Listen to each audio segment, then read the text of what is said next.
fun, gruesome murder. Oh, yeah. Yep.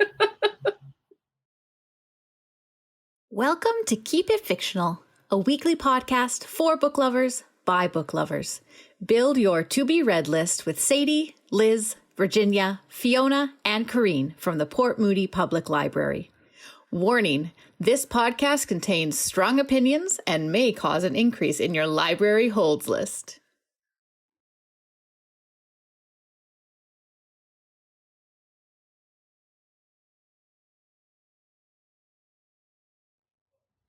Welcome, everyone, to another edition of Book Chats. I'm your host today, Corrine, with our fantabulous librarians. We have got Fiona here today, Sadie, Liz, and Virginia.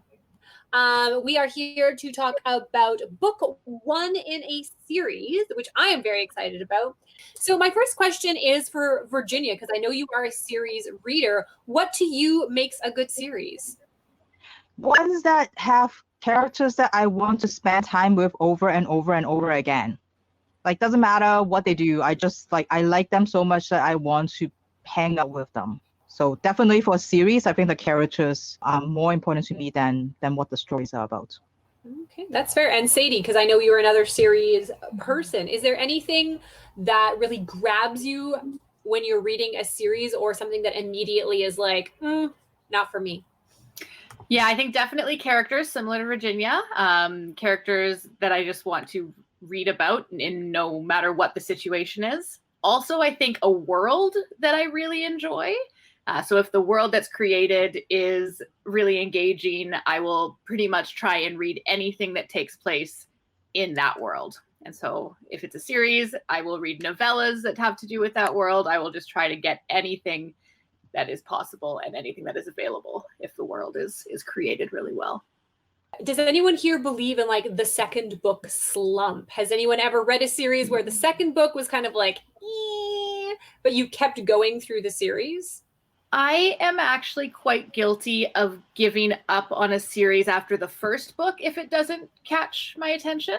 And so I've been trying to do better with this. After a conversation with some colleagues about how sometimes that first book, they're just getting into the groove of things. They haven't quite got it yet. So I more pay attention to the first book and how that does for me, and then decide from there. And Liz, are you a forgiving first book series reader, or are you start strong or don't start at all?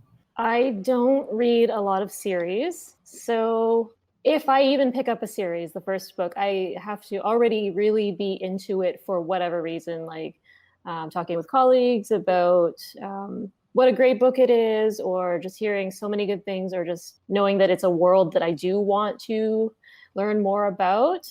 So the few series I have started, I'd say 90% I've seen through. Okay. Well, hopefully, Liz, you get a couple more really good series suggestion from our panel today. We are going to start with Fiona.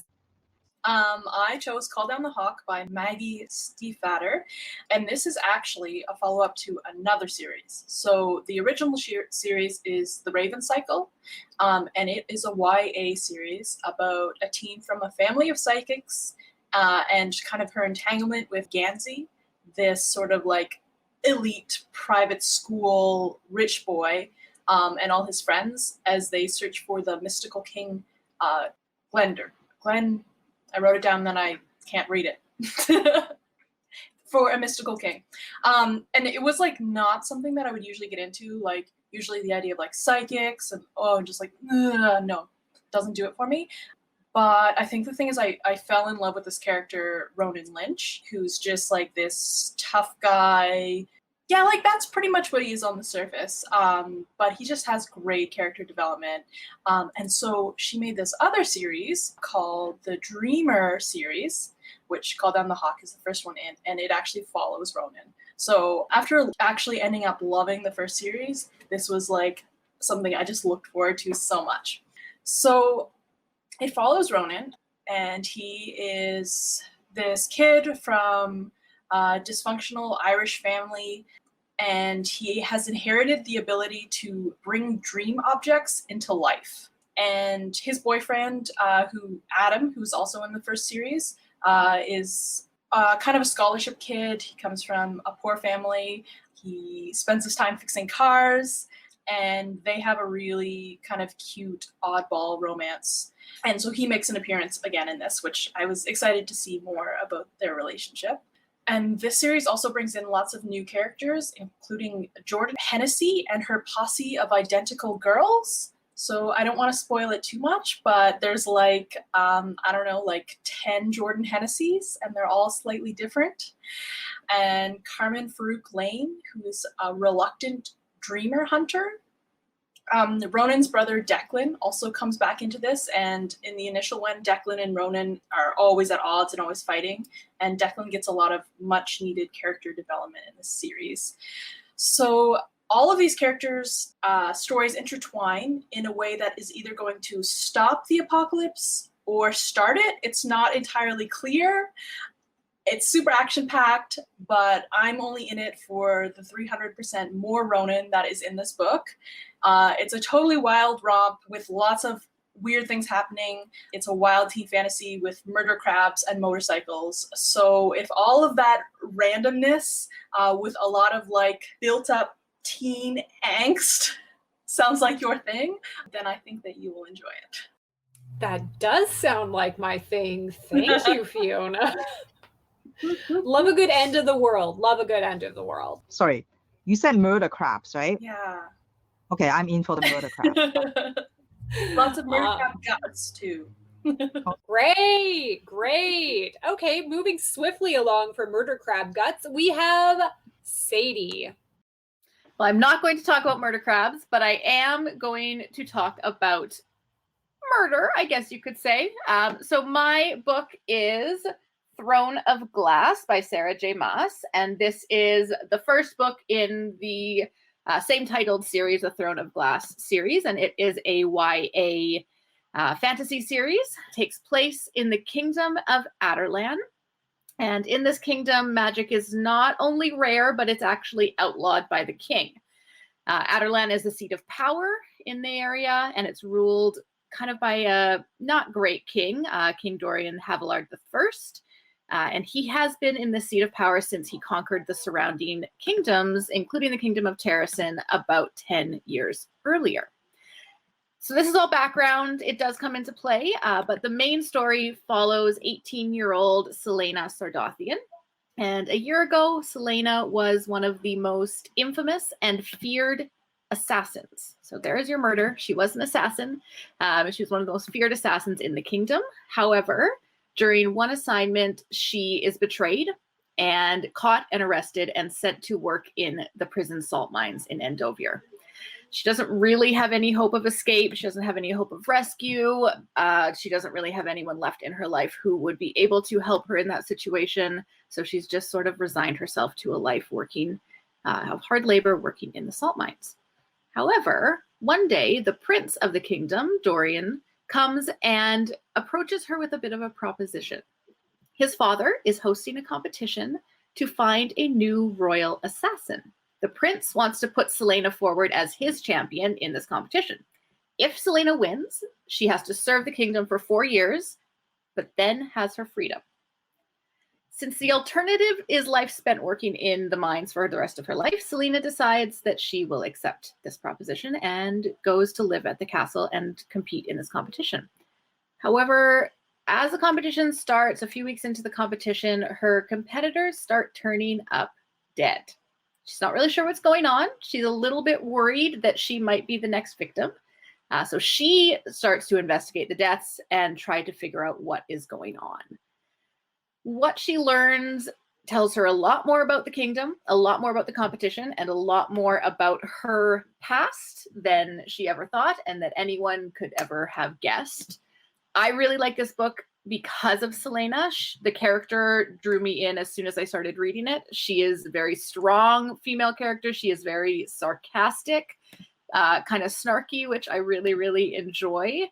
This is one of the books that, as I mentioned, I've devoured absolutely everything that takes place in this world. There's a series of novellas that take place before Celaena is arrested that kind of explain how she became an assassin and her life before that.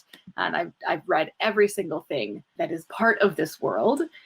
And I recommend it. It ends with a really big reveal at the end of the first book, and I feel like that in and of itself made me need to read the second book. But lots of action, lots of betrayal, lots of kind of court politics and things like that, lots of intrigue, and a little bit of magic, which I always enjoy. And she's got a couple of series going, if I'm not mistaken. She does. Yes. So this, the Throne of Glass series has now ended. It has 8 books. Kingdom of Ash was the last one, and it came out 2018, I believe. So that series has been wrapped up. She also has her Court of Thorns and Roses series, which takes place kind of in another universe. It is kind of not tied together in characters, but tied together a bit in theme. Between the 2 series. And also I prefer Throne of Glass, but Court of Thorns and Roses is not too bad either. All right. So if you're looking, if you're tired of waiting for George R.R. Martin to kind of wrap it all up and you're looking for a long series to invest in, it feels like that one might be right up your alley. Fantastic. All right. Now we're up to the non-series reader, Liz, to see what she is going to recommend. Yes. And I guess I should mention that when I say I have read some series, they have pretty much all turned out to be trilogies. And the one series that I can think of that I haven't finished is still going right now. It's probably at about 10 books, and I got turned off after the first one. So maybe I have a thing for trilogies.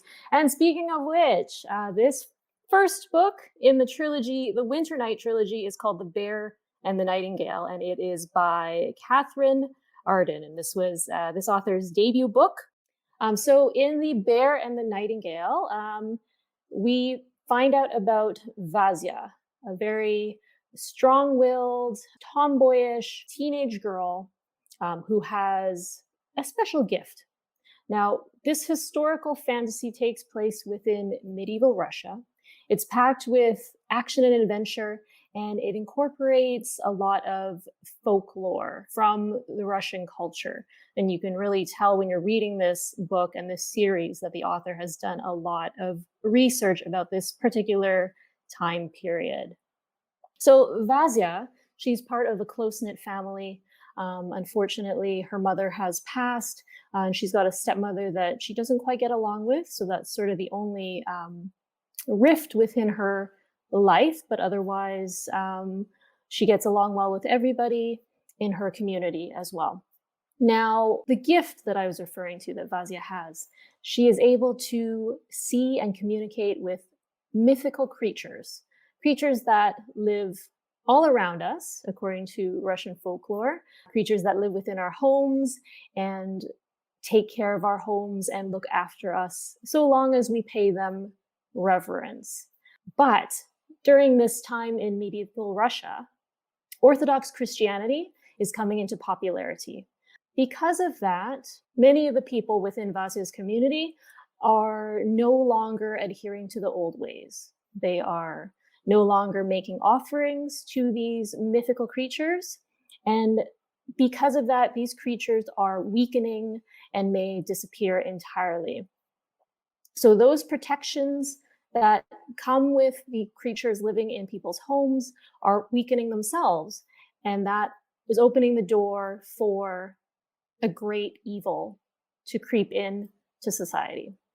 So because of this, because of the taboo that has now come with being able to see and communicate with these creatures, Vasya has to hide her gift.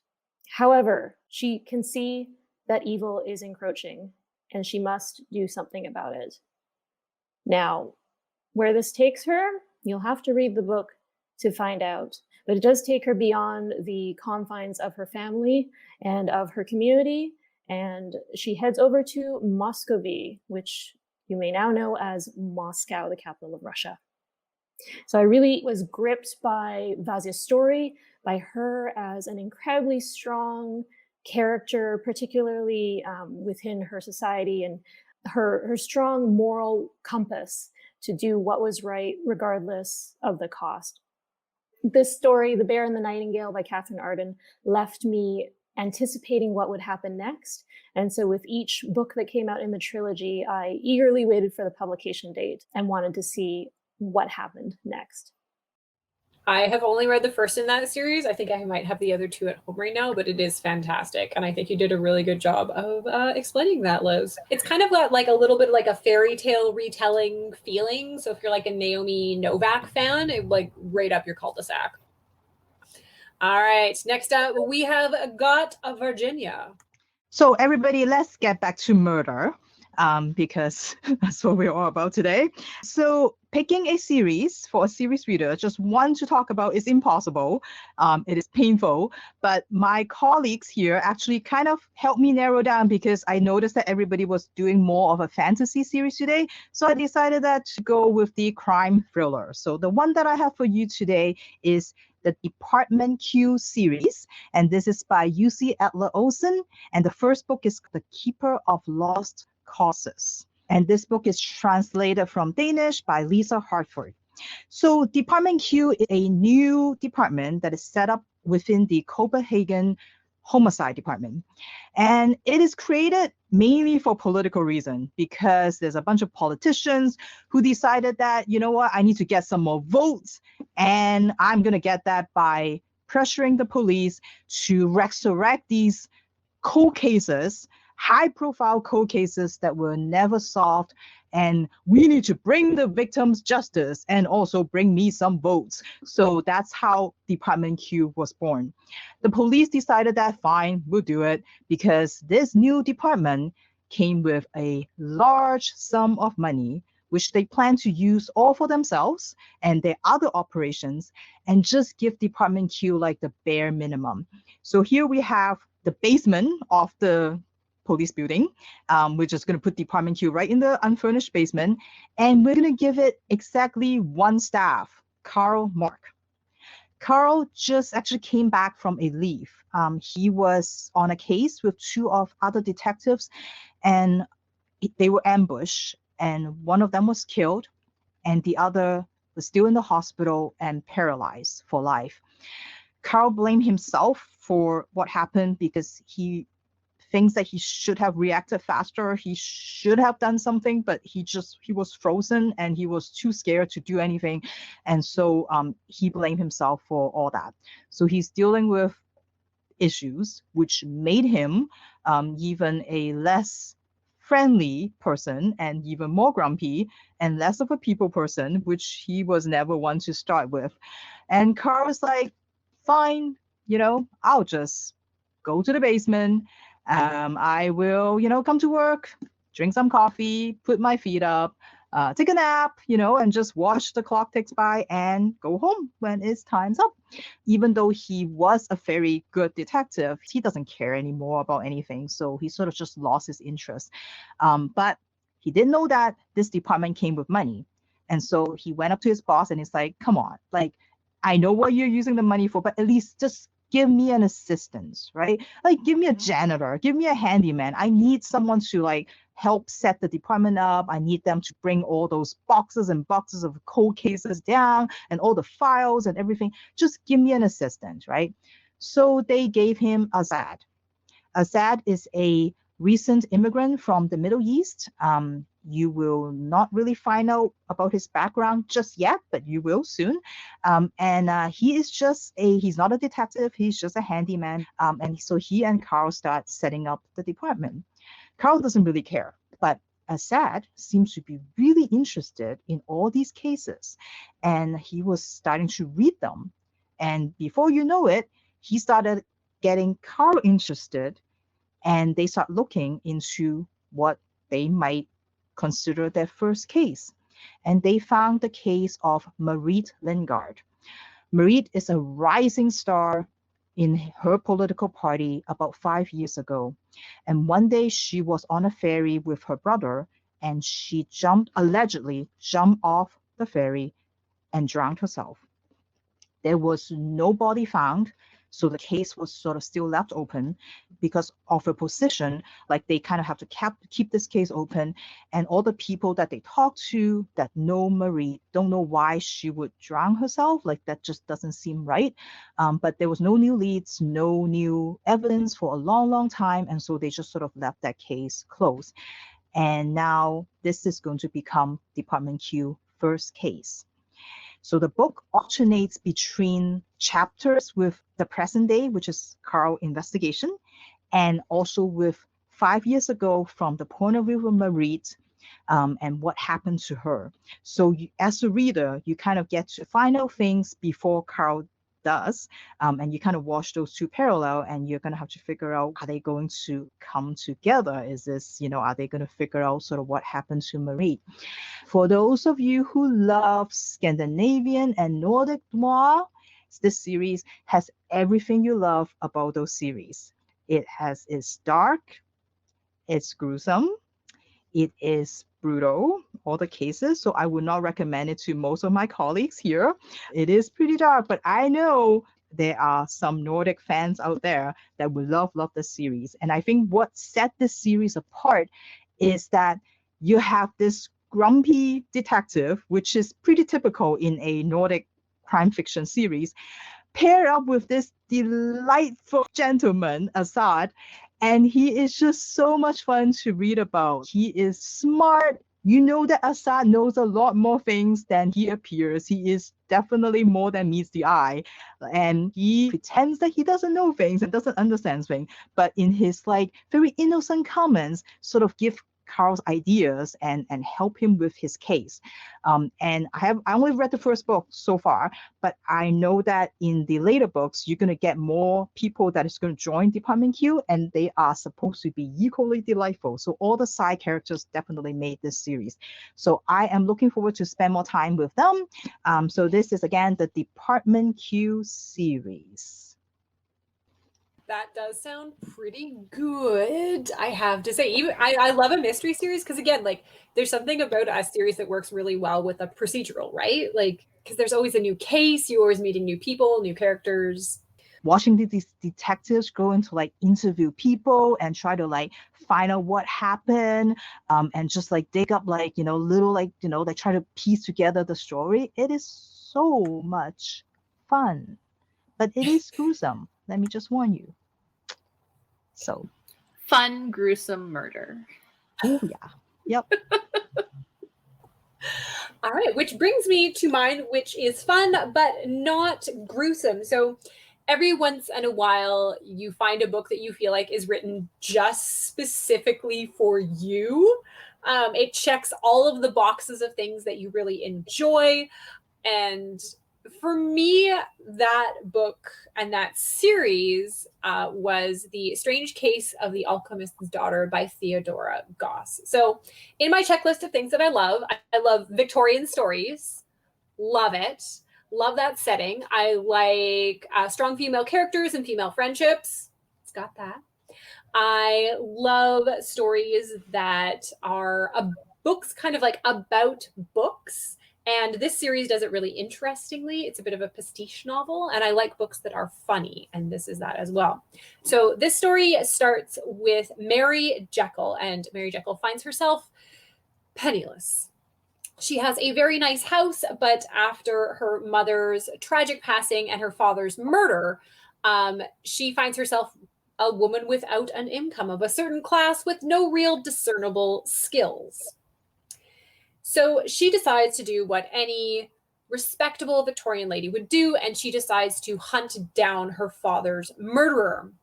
So she knows, and the police know, is that the kind, gentle Dr. Hyde was murdered by his former friend, Edward Hyde.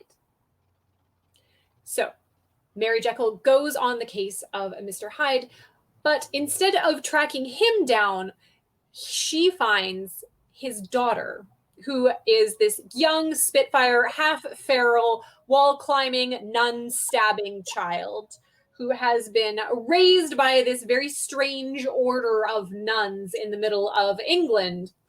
And as she hunts down her, she also finds that her father and Edward Hyde had some connections to some other scientists, some other scientific minds of the Victorian times.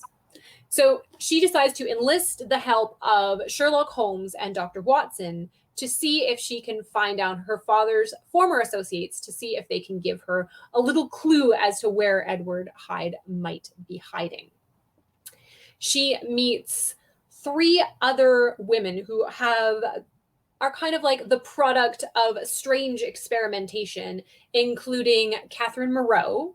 So if you've ever heard of the Island of Dr. Moreau, Beatrice Rappaccini, which is from a short story by Nathaniel Hawthorne called Rappaccini's Daughter, and Justine Frankenstein, the bride that was made for Frankenstein.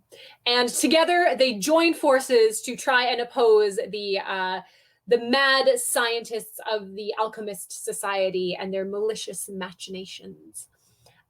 This is a fantastic pastiche novel. If you're a fan of Victorian literature, which I am, this is an absolute ride. This series has 3 so far, and I think it's probably going to continue. And it keeps drawing on all of these little clues for those of us who really enjoy Victorian literature. It's as Fiona described her book, it's a romp. It's fun. What I really enjoy about the format of it is that it is Catherine who is writing the actual story of what happened to them. And every once in a while, you'll get her readers, which are the other characters in the book, who interrupt to give a little bit of commentary about how they're being portrayed in the story, or that's not really how it happened, or are you sure you want to use that word to describe that? So it's this wonderful back and forth between author and reader, and then you as the other reader. So it's incredibly clever and it's incredibly fun. I've read the first one. I have not read the rest of the series, though. So I quite liked the first one. It's very fun. It's very, very fun.